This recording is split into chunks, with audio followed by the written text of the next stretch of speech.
आप किस रूप से देखते हैं? अब बहुत ही निराशाजनक कार्यकाल 3 साल का रहा है और मैं सोचता हूँ कि राज्य बनने के बाद सबसे ज़्यादा निराशाजनक और निराशा किसी सरकार ने उत्तराखंड की जनता को दी है तो वो इस सरकार ने।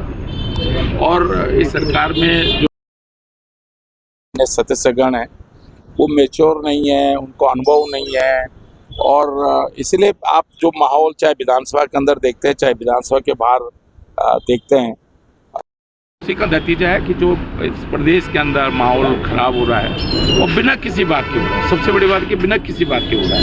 मतलब बड़बोलापन कहो या आप अनुभवहीनता कहो या जिस पद पे आप हैं, जब किसी के बंदर के सिर में अगर टोपी लगा दी जाती है तो वो कुछ ज़्यादा इतराने लगता है।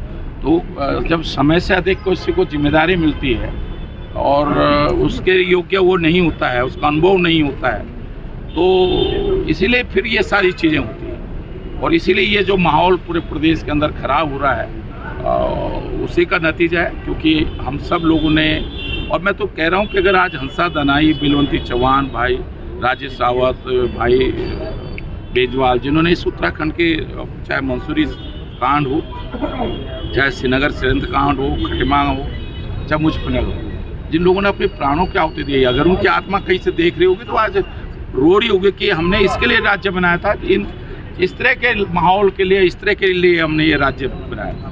क्योंकि उस समय बेलवंती चौहान ने, मुझे आज भी याद है वो मंसूरी का वो सीन, मुझे मुजफ्फरनगर, क्योंकि मैं कोटद्वार के रास्ते 150 बसों को लेकर दिल्ली तक गया था और मुजफ्फरनगर कोई जिम्मेदार विधायक, या मैं उस समय पौड़ी से विधायक था 94 में, पौड़ी से कोई जिम्मेदार विधायक नहीं था और इसलिए ये मुजफ्फरनगर कांड हुआ। ये तो हमारी कोई जिम्मेदार व्यक्ति, जैसे मैं कोटद्वार, बिजनौर, नटौर होते हुए मैंने 19 पुलिस के बैरियरों को अपने हाथ से तोड़ा था। गढ़मुक्तेश्वरपुर पे जाम था, मैंने जाम खुलवाया, सुरक्षित दिल्ली लाल किले तक उत्तराखंड की माता बहनों को पहुंचाया था। अगर इस तरह मुजफ्फरनगर के रास्ते कोई जिम्मेदार, जिन लोगों ने अपना सब कुछ मान सम्मान कुछ इस राज्य के लिए समर्पित कर दिया, आज उनके बच्चों की हालत क्या है? या तो पेपर लीक हो रहे हैं। आज मुझे कोई कह दे कि 50,000 से अधिक पद, सरकारी पद खाली है, एक भी नौकरी, कोई नौकरी नहीं लग रही है। जो नौकरी लगे भी थे उपनल से, चाहे आयुर्वेदिक विश्वविद्यालय, चाहे वन विभाग में, चाहे परिवहन में, उनको भी निकाल दिया गया। वो बेचारे धक्के खा रहे हैं। मैं तो एक बात कह रहा हूँ, विधानसभा में जो लोग नौकरी लगे थे उनके क्या दोष था भाई? जब कोई बेरोजगार होता है, कोई सरकार में होता है और उनको पता चलता है कि सरकार में नियुक्तियाँ हो रही हैं, तो हर आदमी कोशिश करता है। कोई प्रेम अग्रवाल पे गया होगा, कोई रितु खंडूड़ी पे गया होगा, कोई दूसरे गोविंद कुंजवाल जी पे गया होगा।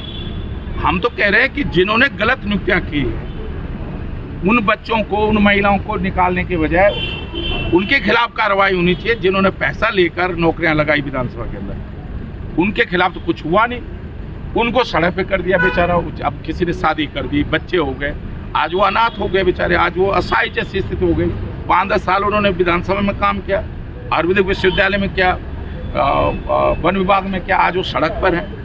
तो मैं सोचता हूँ कि दया भी नहीं है, मानवीय जो दृष्टिकोण होता है सरकारों में या व्यक्तियों में, जो सरकार में बैठे लोग होते हैं, जो एक मानवीय दृष्टिकोण होता है वो भी नहीं इस सरकार में।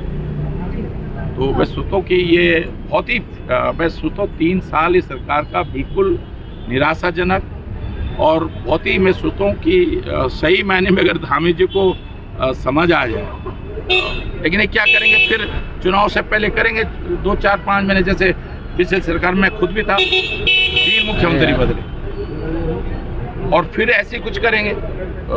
इनको पूरा परिवर्तन करना चाहिए, जन भावनाओं के हिसाब से सरकार को चलाना। ये महेंद्र भट्ट को जो है, आपको नहीं लगता महेंद्र भट्ट सबसे अक्षम टाइप के प्रदेश अध्यक्ष? मैं देखिए व्यक्तिगत रूप से कोई टिप्पणी नहीं कर रहा हूँ। मैंने एक बात कह दी ना कि बंदर के सिर में अगर टोपी दे दो जाए वो नाचने लगता है, तो सब ऐसी गलतियां होती है।